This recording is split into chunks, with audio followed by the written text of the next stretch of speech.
Hi, welcome to another Power Blast podcast.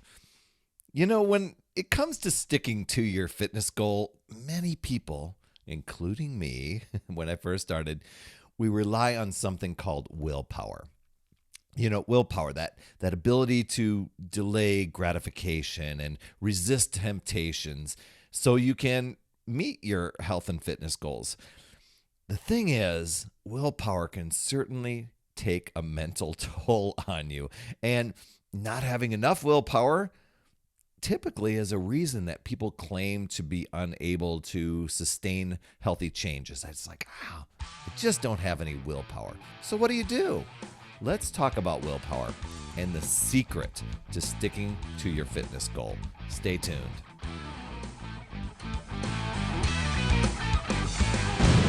Hey there, my friend Perry Tinsley here, creator of the Power Blast podcast, The Power of Possibility, Passion, and Purpose. And I want to thank you so much for tuning in. In this episode, we're going to talk about willpower and, does it even work?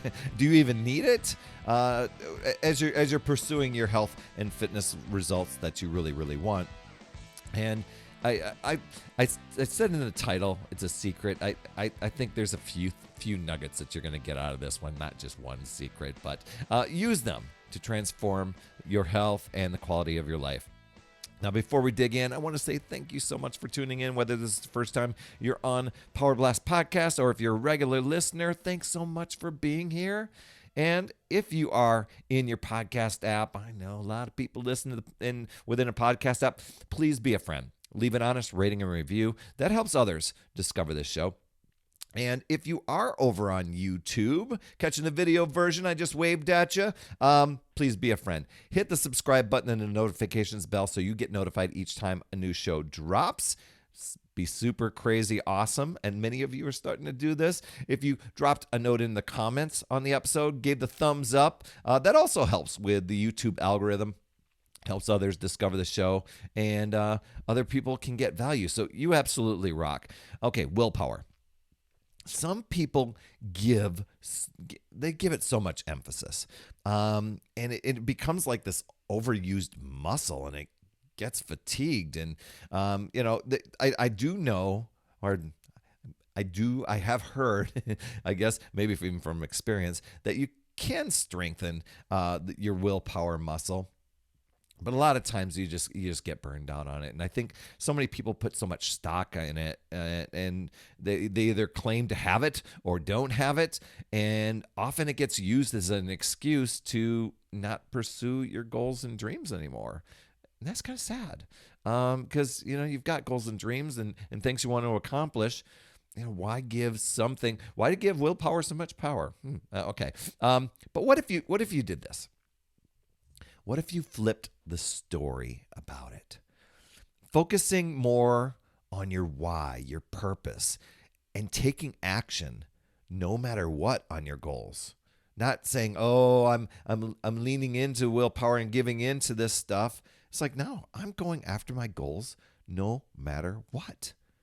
Now, and you got to have a deep reason why. And I've talked to people before, and when people tell me, well, I just want to get in shape and tone up a bit and lose some weight, that isn't your why, that isn't your purpose, that isn't your deep reason what it is going to do for you and why you want to do it. A lot of times it boils down to like some sort of self-love or something that you're really wanting to do for your life and for others. And so when it comes to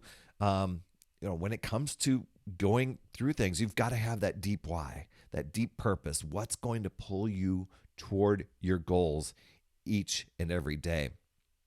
And while variety, it's a spice of life, and when it comes to fitness, the key is really consistency. It's better to develop the habit first than it is to see the results, right? So your why, your purpose, it creates meaning. It gives you a sense of direction and a reason for sticking to and pursuing your goals. The next thing, instead of relying on willpower, and this is really, really important, because I think a lot of people wing it when they're starting their fitness plan or the fitness program. It's like, I'll do this. I'm going to squeeze this in. They have the best intentions, right? But instead of relying on willpower, it's to make time for your workout. Not to try and create time or fit it in somewhere. No, it's making the time. It's scheduling it in your planner and making it a non-negotiable to show up and just do your best when you do. I know that some days will be a lot more awesome than others, but it's showing up anyway. And you can set yourself up for success even further by stocking your refrigerator with healthy options, healthy choices right there in plain sight. Using positive affirmations and mindset and goal cards all over the place just to kind of remind you what your goal is, what's your focus, putting it in the positive. And another thing could be like setting your gym clothes out the night before, so you're ready to, if you're a person that exercises in the morning, you're ready to hit it right away. If you're a person who exercises after work, you've got it ready to go. It's looking at each environment you spend time in, your house, your office, car, wherever it is, and setting yourself up for success. That's going to empower yourself even more. Having a why, having a purpose, having a deep reason, being committed, and trusting the process. I mean, a lot of times we create these stories and these things in our head. Should I do this? Shouldn't I do this? Am I doing the right thing? Looking down at the scale every 2 seconds, wondering if it's going to move. It's just trusting the process and saying, you know what? I'm in it for the long haul. It's making yourself a priority for your health, for your fitness, for your mindset. These things will launch you to success, and they're going to leapfrog that easy to use willpower excuse. Okay? Because the thing with willpower, it tends to lead people, at least in my experience, to just feeling like you failed, feeling like a failure, giving up, missed a workout, I overate pizza, I just felt lazy, I hit the snooze button too many times, I just did nothing. It can create this cycle of guilt, of frustration, shame. Even if you fall a little bit off course, all of a sudden it's like, oh my gosh, I failed. I didn't have enough willpower. And then you create that little story behind it, give it more power, and then say, well, okay, I'll put it up. And you give up saying, you definitely want to give up saying, I have no willpower. You want to prove to yourself that you can do it, instead of, yep, this is one more time, it didn't work out for me. I faced that over and over and over again. I'd start something, stick with it for a little bit, not be into it or give in to the willpower excuse, and then create a story that's like, oh, something else, that just didn't work, and put the blame on that, and then you start this habit of putting things off. Next week, next month, next year, almost year after year, you start doing this thing. The thing is, you can keep it simple. You can really keep it simple. It's just showing up even when you don't want to. For me, here was the deal for me.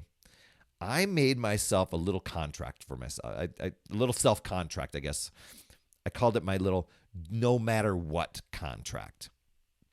If I wasn't feeling like working out that day, I would say, you know what? I'm going to do at least 15 minutes. I have to show up and do at least 15 minutes. And if I'm not feeling it, I'm done. Almost always, I ended up finishing the workout. And even though I didn't feel like it, it was getting started and getting going that did it. So I made that contract, that non-negotiable with myself. So you may want to create a daily routine for yourself to make it easier to show up and do it. In the beginning for me, because I had an hour commute, and a lot of times, like an hour commute after a long day of work, you're like, oh my gosh, I just want to just sit and chill and unwind. But I realized that was taking me out of the game. So I had my hour commute home, let the dogs out, put my gym clothes on, let the dogs in and fed them, got my workout started. Boom. I didn't do any sitting down to chill out after my day. That was the game changer. That was it. Now I've changed things. I've changed it all around where I work out in the morning now. But I set my mind and my purpose. It was like I had to reverse this trend. I was heading towards a diabetes trend. I could see it. I saw my habits. I saw my family's habits, people who struggle with diabetes. And you know what? I'm like, I've got to reverse this trend. I want to live a happy, healthy, fulfilling life. I want to feel good in my own skin. I see that struggle. I don't want that. I can reverse this. I need to take responsibility. All I got to do is show up. I know what doesn't work. And that was my why. That drove me every single day to be the best, to hang out with my pets, hang out with my family. So find your why, find your purpose. Make time and schedule it.